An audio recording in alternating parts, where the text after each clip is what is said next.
Därför att de bygger naturligtvis väldigt mycket på att huvuddelen av befolkningen är naturligtvis relativt friska. Va? Och tycker naturligtvis det är ganska schysst med ett system. Jag kan få tid snabbt på vårdcentralen och träffa en läkare ganska omgående och så vidare. Vad som händer med de här utsatta grupperna som behöver långvariga utredningar, långvariga läkarbesök och så vidare. Det finns alltså ingen naturlig empati för det. Det är liksom ett problem som man har väldigt lätt att förtränga. En annan sån här grej som det här naturligtvis innebär, det innebär naturligtvis väldigt lätt att man i och med att sjukvård och medicin blir en varuhantering så blir det väldigt lätt att man medikaliserar sociala problem. Men man kan ju diskutera det här väldigt mycket, men vi har ju haft en enorm ökning med de läkemedelsgrupper som ökar snabbast i svenska samhället är ju sådana här förskrivningar av serotoninåterupptagshämmare, alltså sådana här antidepressiva. Procentuellt snabbast ökning av det är ju amfetamin och liknande preparat när det gäller sådana här ADHD-problematik och så vidare. Och den här medicinen kan naturligtvis vara fullt berättigad i många sammanhang. Men det finns alltså alltid bakom det här, var går gränsen? Det blir lättare så att säga att medicinera bort problemen. Men hade det varit för 20-30 år sedan och man hade haft en väldigt ökning av antalet unga med uppmärksamhetsstörningar i plugget så hade man naturligtvis funderat på det kanske är något taskigt i vårt skolsystem som gör att vi borde se till att stimulera dem till att bli mer intresserade. Va? Idag så blir då istället benägenheten att vi medicinerar bort problematiken. Vi bara konstaterar att problemen verkar öka, vi får pytsa ut mer medicin och så vidare. Man funderar inte över de sociala orsakerna. Det innebär naturligtvis, och det är naturligtvis tragiken, precis som jag sa inledningsvis, att det förebyggande arbetet eftersätts. Jag menar, i en sjukvård som i stigande utsträckning tjänar pengar på att folk är sjuka, varför ska man då förebygga någonting? Det finns ju ingen vettig anledning till det, alltså annat än om man då skulle råka ha något långsiktigt sänkande. Och vem har intresset, vem ska ha ett intresse i ett kommersialiserat vårdsystem att driva förebyggande frågor? Och det är ju alltså uppenbart att den nuvarande regeringen har gjort en prioritering. Att det här med folkhälsa är säkert inte vinner några kommande val på. Det här med folkhälsa, det stör bara rytningarna. Det gör samarbetet svårare inom regeringskansliet. Ska vi få den här Eskil Erlandsson nu och börja fundera över om vi ska beskatta livsmedel lite olika så att vi minskar övervikten i det svenska samhället och så vidare. Det är naturligtvis väldigt enklare. Låt Centern hålla på med sina livsmedelsfrågor. Strunta i att försöka lägga hälsoaspekter som är frågor, menar särskilt då om det är koder som har hand om hälsan. Alltså, har de ingen trovärdighet när de ska påverka och så vidare. Och ännu mindre trovärdighet har de naturligtvis om de skulle påverka Moderaterna till att driva en hälsopolitik. Vi har en handelsminister liksom som den enda hälsofråga hon är intresserad för närvarande. Det handlar om svensk snus, som hon tycker är en jättebra produkt och kränga på Europeiska unionen och acceptera att ta bort sina förbudsregler mot snus och så vidare. Och att vi skulle kunna öka marknaden i Swedish Match, då kunde vi ibland någon annan folkhälsofråga är naturligtvis inte intresserad av. Så att det blir alltså en kommersialisering, en medikalisering så att säga av hela verksamheten.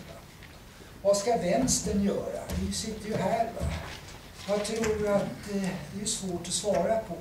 Alltså, vad vi inte ska göra tycker jag det är att acceptera det här att utgiftstaket, inflationsmålet är överordnat arbetslöshetsmålet. Jag tror alltså det finns många skäl till att vi ska ifrågasätta den här typen av ekonomisk politik. Men jag tycker faktiskt folkhälsoskälen är viktiga. Jag menar att människors hälsa är något väldigt centralt. Och är det så att människor blir sjuka av att vara arbetslösa, ökar arbetslöshet, ojämlikheten och så vidare, då ska det argumentet väga väldigt tungt när man då diskuterar vilka mål som ska vara övergripande. För egentligen så för vi ju inte ekonomisk politik för ekonomins skull eller för att tillfredsställa ekonomerna, utan vi för det för människornas skull. Det är det som är så svårt ibland att få in i skallen på människorna. Jag tror inte man ska tävla med borgarna om låga skatter. Alltså. Jag tror att man måste utforma en egen ekonomisk politik som bygger på välfärd och jämlikhet. Och jag tror att vi som jobbar med hälsofrågor, och det vänder mig speciellt till dem, borde lära oss mer om ekonomi. Alltså det här med politisk ekonomi är viktigt alltså. Och vi får inte låta oss förblindas av ekonomerna. Alltså. De har för stort inflytande idag över den politiska debatten. Vi måste vara beredda att ta fighten med dem helt enkelt. Jag tycker, och det ska jag väl avsluta med, att den här utredningen som alltså det här WHO:s rapport om de globala hälsoklyftorna är ett väldigt vettigt dokument att titta på och jobba med utgångspunkt från. Och de har faktiskt ställt ett antal paroller som man tycker borde känneteckna också politiken i vårt land. Det är att de säger för första då att en jämlik hälsa är möjlig att åstadkomma inom en generation. Jag tror det är väldigt viktigt. Och jag menar, den ojämlikheten i hälsan beror inte på några mystiska naturlagar. Ojämlikheten i hälsa har enkla sociala orsaker, lättbegripliga egentligen sociala orsaker. Det innebär också att den är möjlig att bekämpa, det är möjligt att åstadkomma jämlikhet. Och jag tycker det är väldigt bra att WHO säger på det sättet. Och de har egentligen 3 recept. Förbättra människors dagliga levnadsvillkor i alla avseenden. Angrip den ojämlika fördelningen av makt, pengar och resurser. Internationellt såväl som nationellt. Och sen säger de en annan sak som jag tror är väldigt viktigt. Och väldigt viktigt för oss som ofta har anknytning till sjukvården och till forskning och liknande saker. Att inga samhällsproblem avslöjar sig själva spontant. Det krävs alltid analyser, det krävs alltid att man lägger ner möda på att dokumentera vad som händer. Det krävs alltid att man följer upp vad man gör.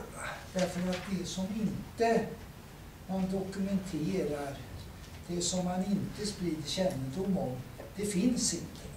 Jag menar, hur kommer det sig att USA och andra länder kan ignorera sina hälsoproblem? Det beror naturligtvis att de kommer aldrig upp i debatter. Jag menar, det är ju naturligtvis, vi har precis samma tendenser.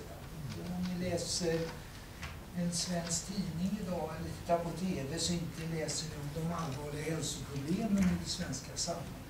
Ni läser ju en väldigt massa skenligheter och så vidare så inte har svårt. Jag tror det här är väldigt viktiga recept. Jag tror vi ska följa dem.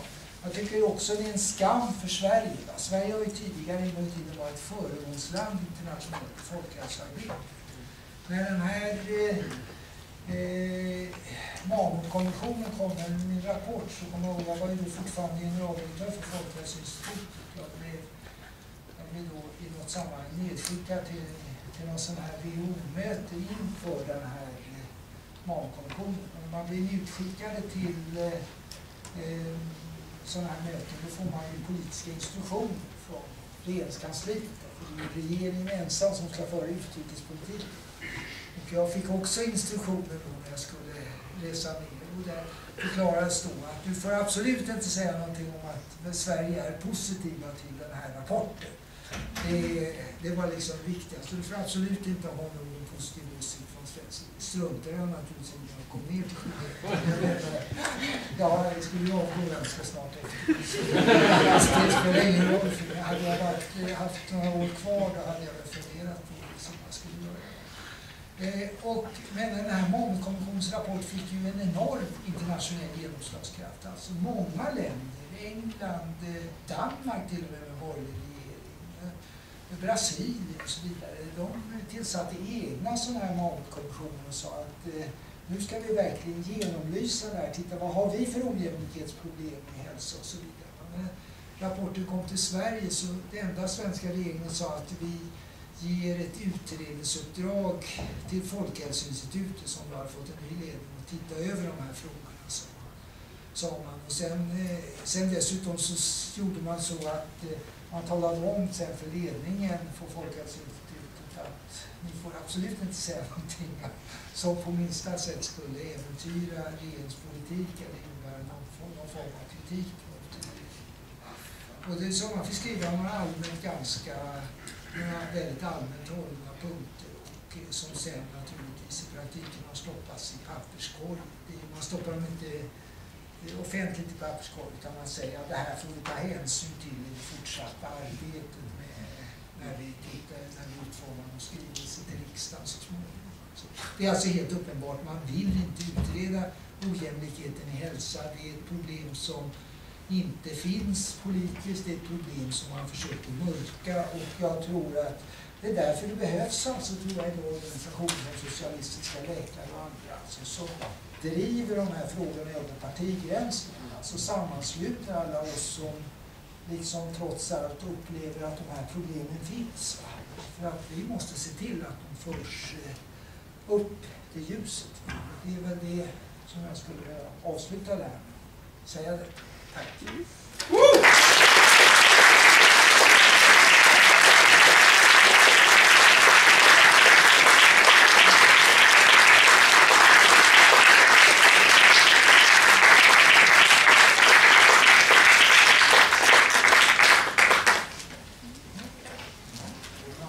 Frågor kanske sådär. Erik, håller du i? Ja. Vi tänkte, om det finns en massa frågor så tänkte jag försöka avsluta det här 9 så att man hinner fram i vettig tid. Ja, då har en fråga som du var inne på. Du var inne på det här med ADHD. Så den här diagnosen ökar väldigt kraftigt och medicineringen ökar väldigt kraftigt. Det var just att Ingmar Nilsson som har gjort stora undersökningar för förra året. Tittar på den sociala investeringen. Han fokuserar väldigt mycket på det här med ökningen av ADHD. Många gör det. Kan du fördjupa det något i det? För jag tycker att det här är en utstämpling. Va? Men hur kan det komma så att finns det epigenetiska förklaringar? Vad finns det förklaringar? Eller vad hur ska man begripa det på ett lite djupare plan? Alltså, det är ju ett så komplicerat sammanhang egentligen. Det är ett tema för ett eget seminarium. Men man kan väl säga så här. Jag tillhör inte de som anser att diagnosen ADHD behöver vara en bluff. Jag tror att det finns så att säga biologiska bakgrunder. Jag tror att det finns alltså människor med ganska svåra, och alltid har funnits människor med ganska svåra störningar. När jag jobbar inom psykiatrin för länge sedan så fanns inte diagnosen ADHD, men det fanns naturligtvis människor med den här typen av uppmärksamhetsstörningar, man satt andra diagnoser och så vidare. Problem, och jag menar, är det så att man hade också en väldigt strikt diagnostik och väldigt strikta kriterier så skulle det inte vara något jätteligt. Kanske till och med skulle vara en välsignelse att man gav folk möjlighet till medicinering. Problemet med alla sådana här diagnoser det är ju att det finns en väldigt stark spridning. Men det finns ju ingen, man kan inte säga, vi kan inte dela in mänskligheten och säga ni har ADHD, ni har inte ADHD, utan det finns ju det här är ju frågan om så att säga kontinuerliga övergångar. Jag menar, är det tillräckligt tråkigt så har alla av oss förmodligen uppmärksamhetsstörning, åtminstone jag alltså, kraftiga symptom på sånt. Är miljön däremot väldigt stimulerande så har man naturligtvis färre upp. Det är ju inget märkligt i det här.